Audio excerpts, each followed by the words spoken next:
Hey guys, and welcome back to another video. Today we want to take a look at the last war in my community clan because we faced so freaking many trophy bases and like those really annoying ring bases and everything. So I wanted to show you guys a couple of those, and we're showing today not only 13 versus 13 but instead as well one attack with like 12 versus 12 as well. So stay excited and let's get into the war because we want to see some nice attacks. Let me see. Warlock, here we go. Let's go. And you can see this war was freaking close. So this one base from the enemies, this number 12 base, nearly lost us the war. And as you guys can see, this clan, since we're reaching a nice number on the English YouTube channel as well, let's see what is going to be the special over there. But one thing which a lot of people misunderstood, this clan is not like to create, or like this my clan over here, is not like to create like a, I don't know, only a home for super clashes, whatever. This is just community clan, so everyone is invited. I think we have a huge there's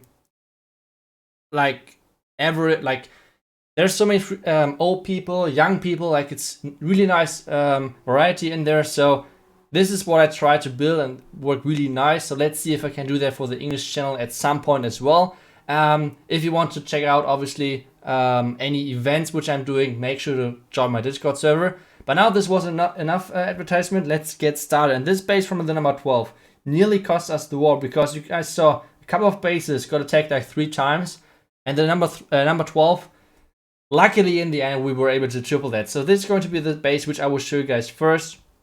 There were a couple of really well-known bases in there, but this is one of those really annoying classic ring bases, right? Like those bases where you have on one side the Inferno Towers, on the other side you have the Expos stacked, and it's just crazy. It's just such a crazy amount of damage which is over there. And well, so let's take a look at how you can easily triple those. So the first thing which you have to do, and this guy is making it totally right with bringing 5 rages. You could bring a heal spell as well, but most of the time if you're making the funnel right, you should be easily to group your troops up and make really nice work of your healers. So that's kind of the goal right now.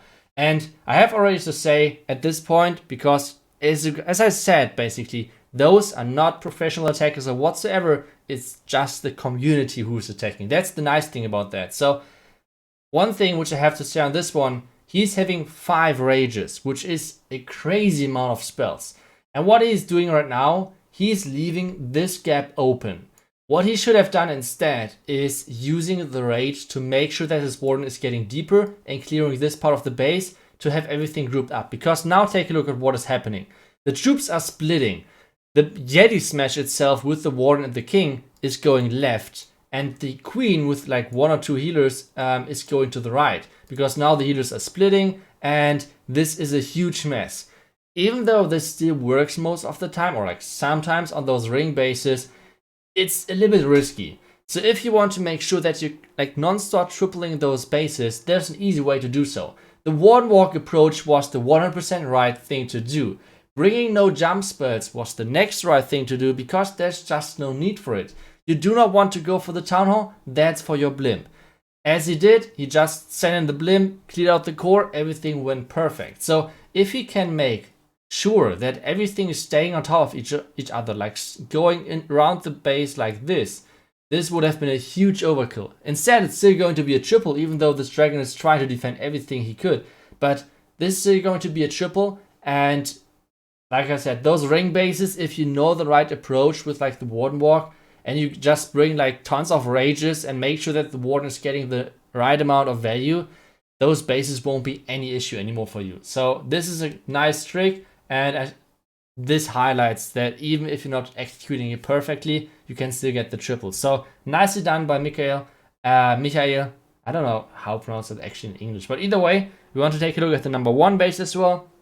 Because that's a pretty common base as well, right? Like this base, I think everyone saw this already. Or like off the town 13s obviously saw this base already in Legend League. And there are a couple of different versions of that. So first thing, obviously, like you have always those boxes with Inferno Towers. You have the eagle at the bottom, and then you have different approaches. Like sometimes you have the town a bit more towards the top side. You have the heroes at the top side, stuff like that. But on this one, you have the heroes a little bit more spread out. You have the single Inferno Tower on the outside to make sure that any queen walks are a little bit tough to execute. And what is he doing over here? So he's doing, oh, my eye. He's doing a nice queen charge hybrid. And one thing which you always have to remember, even though the common queen charge hybrid is executed like a queen charge into funnel, whatever, if it's like the king funnel for the queen or if it's the king funnel for the hybrid part, doesn't matter. But then it's just in hybrid with the miners, with the warden, with the royal champion, and with the hawk riders.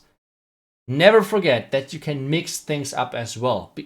Why exactly do I say that? Because he's doing it perfectly over here with sending in the royal champion just to make sure that everything over here is taken out. Like the Mutter Inferno Tower and Scattershot is not existing anymore. This means less damage on his queen and later on no splash damage on his hybrid troops. This is huge. So always remember, be creative, and if you mixing things up, do not worry about that. Like, try it out sometimes. Next thing which is happening is, god damn it. Next thing which is happening is that his queen is getting kind of into the danger zone, using her ability to make sure that she's staying alive. Now the hybrid part is starting, and if you guys are thinking now, okay, the pathing into the town hall sucks. That's true. It's now really the best. But one thing about that is that he's still holding on the blimp. He's not using the blimp or like the siege machine as final option. He's using the blimp to make sure that he's reaching the town hall. And since there can't be any giant bombs, like around this town hall, there can't be any giant bombs. So a super goblin blimp is making easy work of that. And now a huge trick on that. If you're sniping the town hall like this and it's in a war, just use miners. Because the reason behind that is kind of simple. If you're using hawk riders, the super bomb explosion will just completely wreck those hawk riders. But if you're sending in miners that will duck under the giant, or like the super bomb, whatever, like the explosion of the town hall, and you have like additional troops. And this is a huge thing which you can always use on your ring bases if you want to go for hybrid. Always remember that sometimes those miners are a better choice than going for the hawk riders because they would die nonetheless.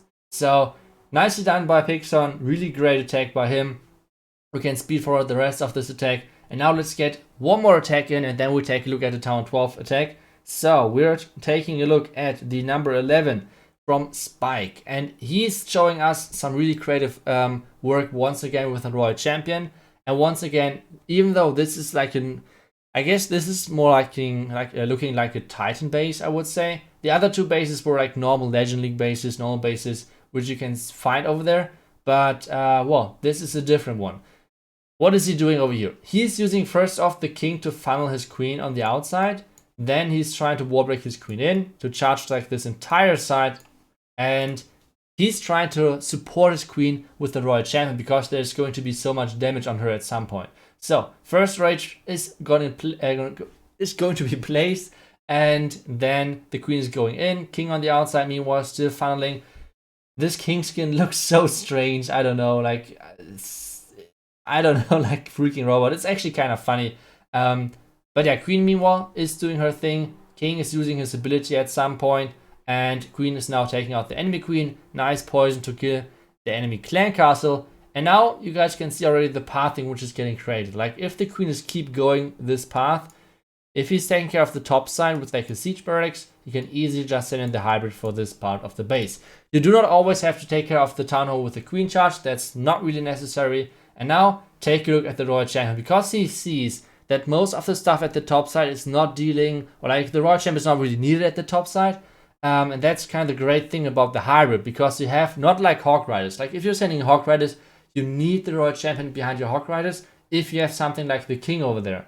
But since you have hybrid, which means like miners and Hawk Riders together, this King is making like no issue at all for him. And he can just send in the Royal Champion at the bottom, which is really nice because it supports his queen. You can see there's no more rages left, so he needs to somehow support his queen with the Royal Champion to make sure that she's staying alive and she can actually take care of the last Inferno Tower, for example. The Royal Champion is taking care of the Warden, which would have 100% killed the queen. He's able to place really nice early cleanup, which is perfect. And this is how you can completely smash this base. Nicely done by Spike.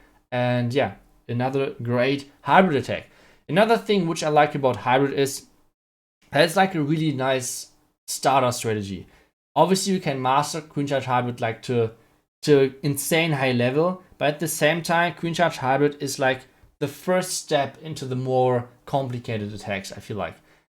On its own, Queen Charge Hybrid is kind of easy on execution, because you just, like, the Queen Charge is the most difficult thing, but after that you're just spamming in the hybrid, which is not a bad thing, to be honest. Like, it's completely fine. Not every single strategy has to be as difficult as, for example, Queen Charge Lalo, like Sui Lalo, but it's a nice mix of this really tough strategy to execute, like Lalo, and the more easier ones like spam dragons, spam E-Drags, or like even Yeti Smash. So it's a really nice strategy for all those people who are trying to get slowly but surely into the more competitive side of the game. So that's why I like personally Queen Charge Hybrid a lot, because it helps people to get into the more complicated strategies. Let's put it like this.